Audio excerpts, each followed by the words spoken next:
नमस्कार, आप देख रहे हैं फरीदाबाद न्यूज़। मैं धर्मेंद्र प्रताप सिंह। NIT 86 के कांग्रेस विधायक नीरज शर्मा ने भीष्म प्रतिज्ञा की है।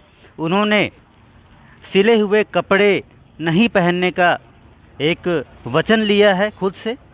वो सिले हुए कपड़े नहीं पहनेंगे, जूते चप्पल नहीं पहनेंगे। देखिए, नंगे पैर हैं और सिले हुए कपड़े नहीं पहने हैं। गमछा लपेट रखा है, नीचे भी गमछा पहन रखा है। तो आप लोग देख रहे हैं, विधायक से पता करेंगे, पूछेंगे इन्होंने ये प्रतिज्ञा क्यों ली है, क्या वजह है, इसके पीछे का कारण क्या है।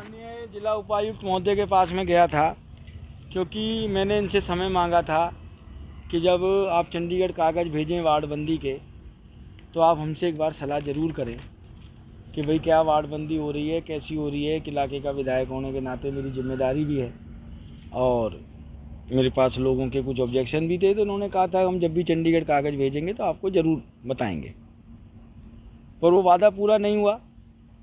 उसके बाद मैंने पत्र भी लिखा कि आपने मेरे से प्रॉमिस किया था कि आप चंडीगढ़ कागज़ भेजने से पहले मिलेंगे, और आपने कहा जी अभी तो मैं ही पढ़ रहा हूँ। और ऑब्जेक्शंस की इन्होंने डेट दी थी 14-15 को। मैंने फिर पत्र लिखा था माननीय उपायुक्त महोदय को। मैंने कि उपायुक्त महोदय, आपने 14-15 की डेट दी है और आपको पता होना चाहिए कि इस हमारे हरियाणा विधानसभा का सेशन चल रहा है, हम विधायक सेशन तो नहीं छोड़ेंगे। तो उन्होंने फिर होली वाले दिन का समय दिया था। मेरा पर्सनल स्टाफ छुट्टी पे था, बहुत बड़ा त्यौहार है हमारा, तो आज का समय उन्होंने दिया था वार्डबंदी को लेके। तो मैं आज उनके पास गया और मैंने अपने कुछ उनको सुझाव और ऑब्जेक्शंस दिए। ख़ास तौर से मैंने कहा कि मैंने कि देखिए, कल ही विधानसभा में चर्चा थी जिस मुद्दे पे वस्त और मुझे जूते त्यागने पड़े कि FIR नंबर 3 दर्ज है विजिलेंस में रवि सिंगला जी के खिलाफ़ और अन्य लोगों के खिलाफ़ भी है। और वार्डबंदी का कार्य बड़ा महत्वपूर्ण होता है। आपने उस वार्डबंदी के कार्य के अंदर एक भ्रष्टाचार में लिप्त अफसर को सर्वे सर्वा बना दिया। इस करोड़ों हरियाणा की जनता में आपको एक भी ऐसा काबिल व्यक्ति नहीं मिला जो इस वार्डबंदी को निष्पक्ष कर दे।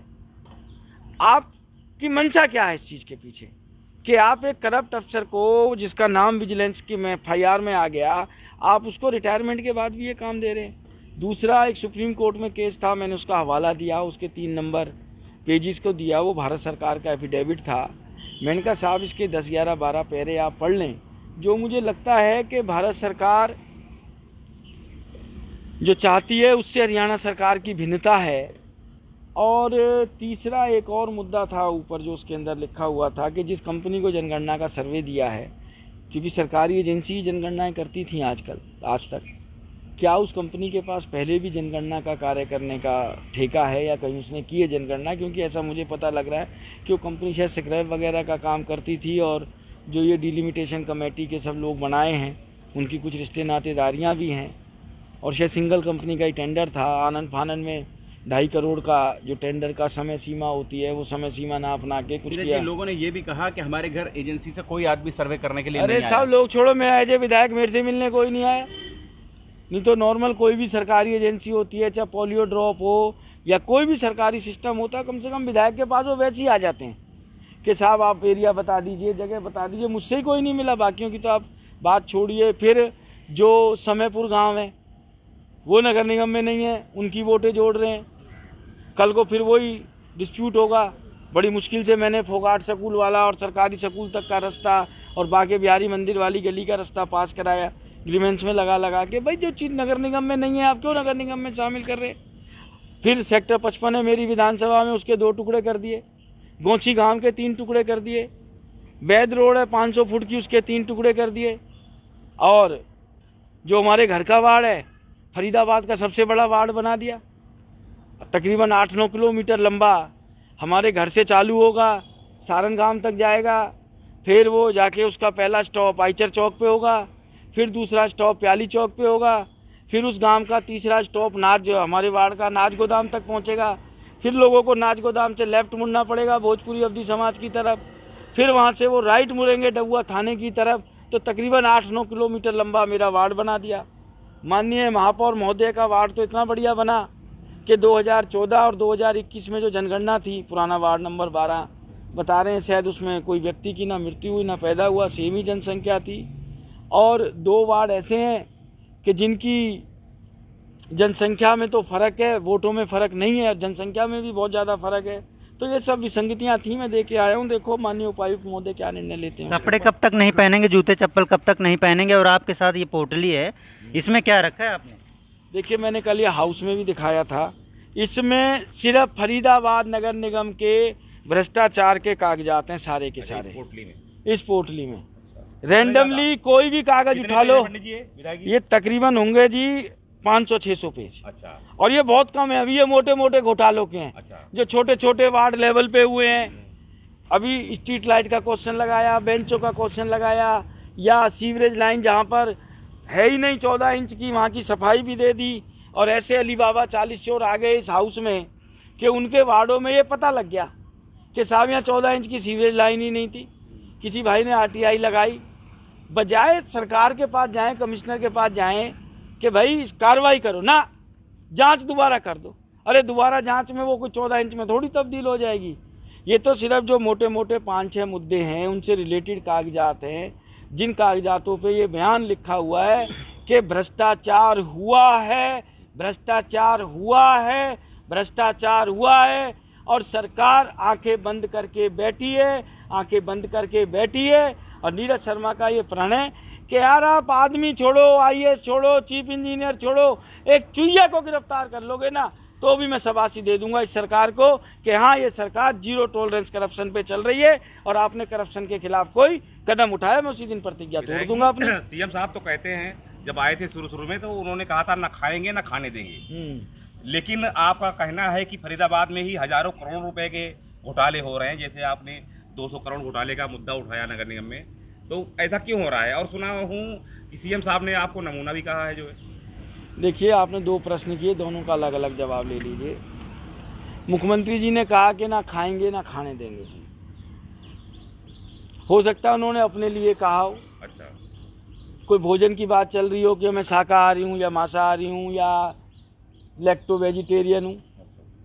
बाकी मैं तो कह रहा हूँ ये कागज हैं।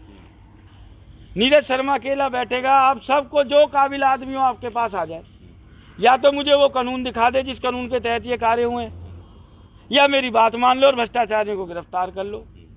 दूसरी बात आपने कही साहब नमूना कहने की, देखो मेरे उम्र दराज में हैं, वो मुख्यमंत्री हैं हरियाणा के, मैं अब सब तो नहीं कहूँगा, ना मुझे कहना चाहिए, मान सम्मान करता हूँ मैं उनका, सदन के नेता हैं। और आप सबको पता है मैं राम कथा करता हूँ, तो रामायण में एक चौपाई है बहुत अच्छी, जाकी रही भावना जैसी प्रभु मूरत तिन देखी जैसी। ये चौपाई बाबा तुलसीदास जी ने कब लिखी थी? जब राम जी का ब्याह चल रहा था, सीता स्वयंवर चल रहा था।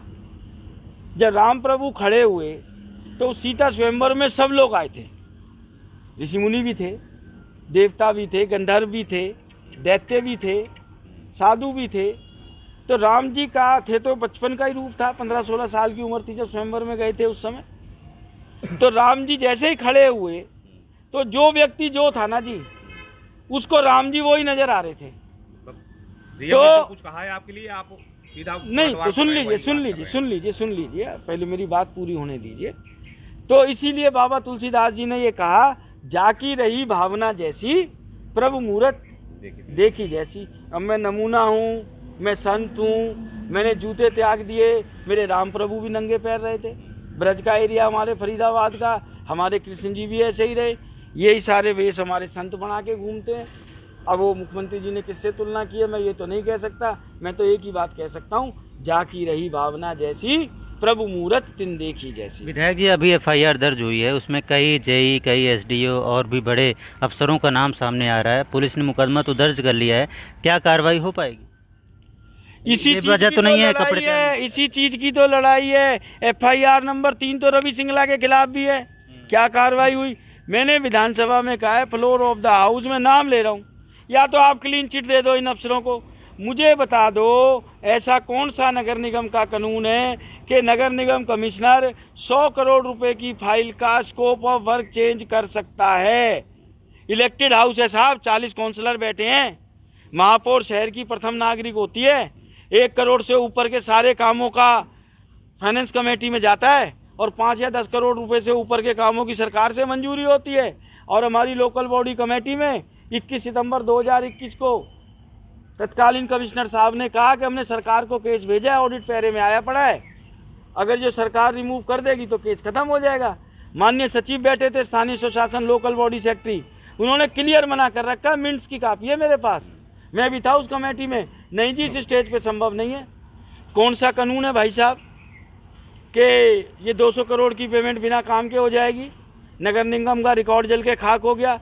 कौन सा कानून है 5,52,000 का ठेका 1,92,00,000 तक आप ले जा सकते हो, फिर तो पूरे हरियाणा का ठेका छोड़ दो, 1 रुपये का टेंडरिंग का प्रोसेस ही खत्म कर दो, एक ही अफसर बिठा दो सब सेक्रेटरियों की जगह कि बस ये 1 रुपये का ठेका आ गया, आज उसे 1.25 का कर दो, कल 1.5 का कर दो, परसों 10 लाख का कर दो, 1 करोड़ को कह दो कि बहुमत है, बेच खाओ हरियाणा को, कौन रोक रहा है तुम्हें?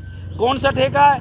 कानून है आपके पास के रेलवे की ज़मीन के ऊपर आप इस तरीके से प्राइवेट आदमियों को फ़ायदा पहुंचाने के लिए ग्रीन बेल्ट बना सकते हो, और ग्रीन बेल्ट ही बना देते महाराज, 9 करोड़ रुपए खर्च हो गए। कौन सा कानून है कि जो प्राइवेट प्लॉट के अंदर प्राइवेट किराएदार बैठे हों और आप उनको सरकारी ज़मीनें दे दो लूटने के लिए? एक कानून की प्रति तो दे दो मेरे को। जहाँ तक भी मेरी आवाज़ जा रही होगी सरकार के आदमियों तक, हो सकता है कल तक ना पहुँची हो, आज पहुँच रही हो, मुझे कानून की प्रति दे दो, मैं संतुष्ट हो जाऊँगा। ये समय समय पे एमसीएफ के अफसर पकड़े भी जाते हैं, क्या इनमें डर नहीं है क्या कानून का? फिर भी ये करप्शन करते रहते हैं। भाई साहब क्या पकड़े जा रहे हैं? आईवास हो रही है 2,000, 20,000, 50,000, लाख, 2 लाख, ये आईवास है, इससे कोई फर्क नहीं पड़ रहा। 1,000, 500, 125 रुपये से असलियों को पकड़ो। और ये तो आ गया 200 करोड़ का, जो काम नहीं हुए। जिस दिन वो ठेकेदार और वो अफसर और होगी पुलिस की इंटेरोगेशन, जाएंगे सीआईए के अंदर जो बनाई है, जिसके अंदर छोटे छोटे चोर जाते हैं, जब ये बड़े बड़े दुष्ट जाएंगे ना सीआईए में, फिर ये कहेंगे 200 करोड़ नहीं जी, 2,000 करोड़ है। ये तो 200 करोड़ के तो कागज हमने जुटाए हैं, बाकी इन्होंने क्या क्या किया हमें क्या पता। अभी तो साथ के साथ सोतोई गांव का केस आ रहा है, वो भी नगर निगम में शामिल हो गया, क्योंकि उन्हें पता था सोतोई शामिल कर लो, वहाँ भी यही कांड हो गए, नीमका में हो गए हैं। हरियाणा में 7.5 साल में लगभग 1,71,000 करोड़ रुपए कर्ज लिए गए। फरीदाबाद में कितने करोड़ लगा होगा?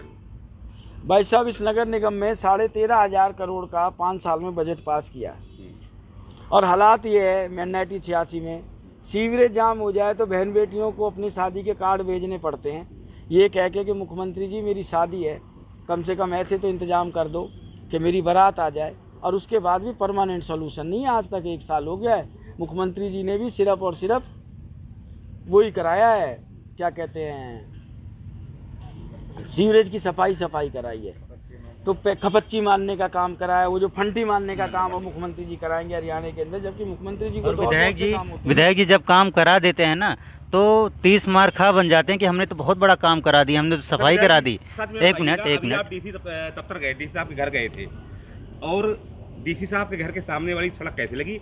यहाँ सेशन जज साहब का भी घर है जो है इसी रोड पे, कैसे लगी आपको? आपने क्या देखा? देखिए साहब, जो हमारा स्मार्ट शहर है, जो स्मार्ट सिटी है, स्मार्ट सिटी वाले तो हालात नज़र नहीं आएंगे, स्मार्ट सिटी वाले हालात नज़र नहीं आएंगे। जब डीसी साहब के घर के सामने की सड़क, जज साहब के सब घर के सामने की सड़क ऐसे है तो कॉलोनियों का क्या हाल होगा आप समझ सकते हैं? भाई साहब अली बाबा 40 चोर बैठे रहे ना, और मेरा रोना किस चीज़ का? 13,500 करोड़ का हिसाब तो लो, कहाँ गए कहाँ नहीं गए।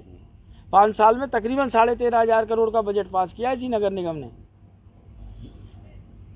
तो बहुत कठिन प्रतिज्ञा आपने ली है, कपड़े नहीं पहनेंगे, जूते चप्पल नहीं पहनेंगे, धूप है, गर्मी है, कैसे करेंगे ये सब? और हो सकता है सरकार आपकी बात ना माने। मत मानो, जिंदगी भर का ठेका ले आए क्या ये? 24 तक रह लेंगे, 2 ही साल तो हैं। लोकतंत्र का फैसला सबके सर माथे पे, और मुझे पूरा विश्वास है अपने राम प्रभु पे, जा पे कृपा राम की होई ता पे कृपा करे हर कोई, प्रभु राम करेंगे कृपा, मुझे कोई टेंशन नहीं है। और जितना मेरा शरीर तपेगा हरियाणा की जनता देखेगी कि कौन भाई कौन बेटा भ्रष्टाचार के खिलाफ आज की तारीख में लड़ाई लड़ रहा है, किस तरीके से लड़ रहा है। भाई हमने सारे यत्न कर लिए, धरने हमने दे दिए, प्रदर्शन हमने दे दिए, किसान आंदोलन में 700 किसान हमारे चले गए, विधानसभा में आवाज हमने उठा बात पे रहते हैं। आप 2-4 मांगे इस मुद्दे से बताइए जिसकी वजह से आपने कपड़ों का और जूतों का, चप्पल का त्याग सिर्फ भ्रष्टाचार। हम मुद्दा हार्डवेयर चौक, प्याली चौक घोटाला, 200 करोड़ का सतवीरा सतवीरा कंपनी का घोटाला, और ये तुम्हारा बाटा चौक स्क्रैप घोटाला, और हमारे नाज गोदाम से आगे जो प्राइवेट कॉलोनियाँ कटी हैं इंडस्ट्रियल वाली, जिसके लिए इन्होंने गलत तरीके से जनता के पैसे का दुरुपयोग किया। ये घोटाले इन चारों पांचों में आप एक चुहिया को अंदर कर दो, मैं मान जाऊंगा सरकार भ्रष्टाचारियों को सजा देने के साथ है। और आप अगर जो सब कुछ क्लियर कट क्रिस्टल की तरह क्लियर केस के अंदर भी आप किसी भी दोषी को अंदर नहीं देते, इसका मतलब साफ है कि सरकार की इंटेंशन है जीरो टॉलरेंस तो है भ्रष्टाचार के प्रति, पर जीरो टॉलरेंस ये है कि भ्रष्टाचारियों के प्रति हमने कोई कार्रवाई नहीं करनी है। ठीक है विधायक जी, देखते हैं सरकार आपकी बात मानती है, कोई गिरफ्तार होता है या नहीं होता है, या आप साल 2 साल ऐसे ही रहते हैं। अब तो शायद आपने जंग शुरू कर दी है, बड़ी जंग शुरू कर दी है, देखते हैं बिना झूठों के। कई बार विधायक जी आपको जो मुख्यमंत्री सम्मानित करते हैं, बेस्ट विधायक आपको बताते हैं और भी तरह तरह की उपाधि आपको दी जाती है, तो ऐसा लगता है आप उनकी तरफ आकर्षित हो रहे हैं, आप उनकी तरफ जा रहे हैं। कहीं बीजेपी आप पर डोरे तो नहीं डाल रही, लेकिन यहाँ तो कहानी अलग है। सारी बातों का एक जवाब दे दूं, मेरे को जनता ने कांग्रेस पार्टी से चुना है। टीम पंडित जी का मैं सच्चा सिपाही हूँ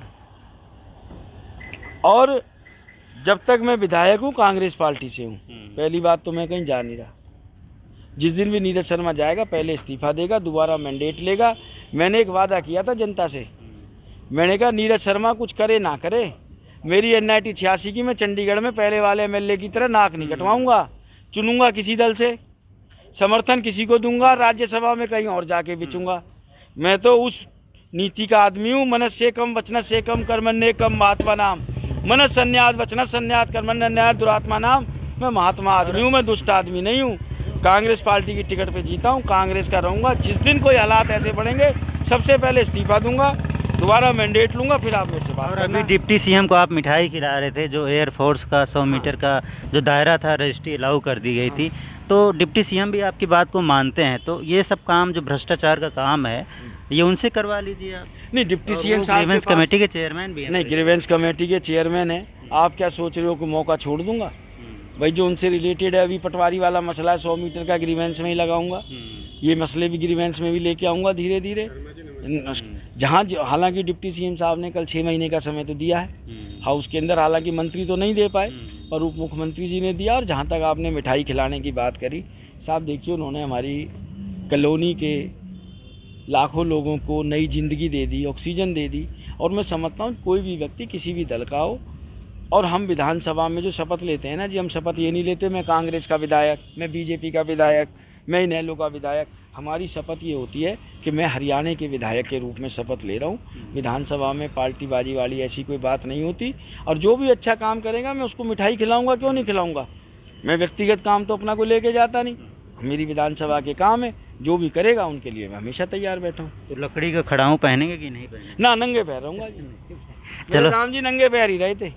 हाँ, राम जी का भक्त हूँ मैं पूरा। ना खड़ाओ ना सिला हुआ वस्त्र। और आप देख सकते तो बहुत कठिन प्रतिज्ञा है विधायक नीरज शर्मा की। हालांकि इनको 6 महीने का टाइम दिया गया है। ये जो मुद्दे हैं भ्रष्टाचार के, इन पर कार्रवाई करने के लिए, और जो आरोपी हैं जिन्होंने भ्रष्टाचार किया है, जिन्होंने फरीदाबाद को लूटा है, उनके खिलाफ कार्रवाई करने के लिए और जांच करने के लिए 6 महीने का समय दिया गया है। लेकिन विधायक नीरज शर्मा ने प्रतिज्ञा ली है, अगर कार्रवाई नहीं हुई तो ये वस्त्रों का त्याग कर देंगे और जूते चप्पल का त्याग कर देंगे। किसी भी आरोपी की गिरफ्तारी के बाद ये अपनी प्रतिज्ञा तोड़ेंगे और उसके बाद वस्त्रों को पहनना शुरू कर देंगे। लेकिन जब तक, इनका कहना है, कोई ना कोई एक चूहिया आप गिरफ्तार कर लीजिए। चूहिया का मतलब कोई भी आरोपी, चाहे छोटा हो या बड़ा हो, चाहे नीचे वाला ऑफिसर हो चाहे बड़ा ऑफिसर हो, आप किसी न किसी को गिरफ्तार कीजिए। उसके बाद ये अपनी प्रतिज्ञा तोड़ेंगे और जूते चप्पल और वस्त्र पहनेंगे। तब तक ये गमछा लपेटेंगे और नंगे पैर रहेंगे। फरीदाबाद न्यूज़ से धर्मेंद्र प्रताप सिंह, नमस्कार।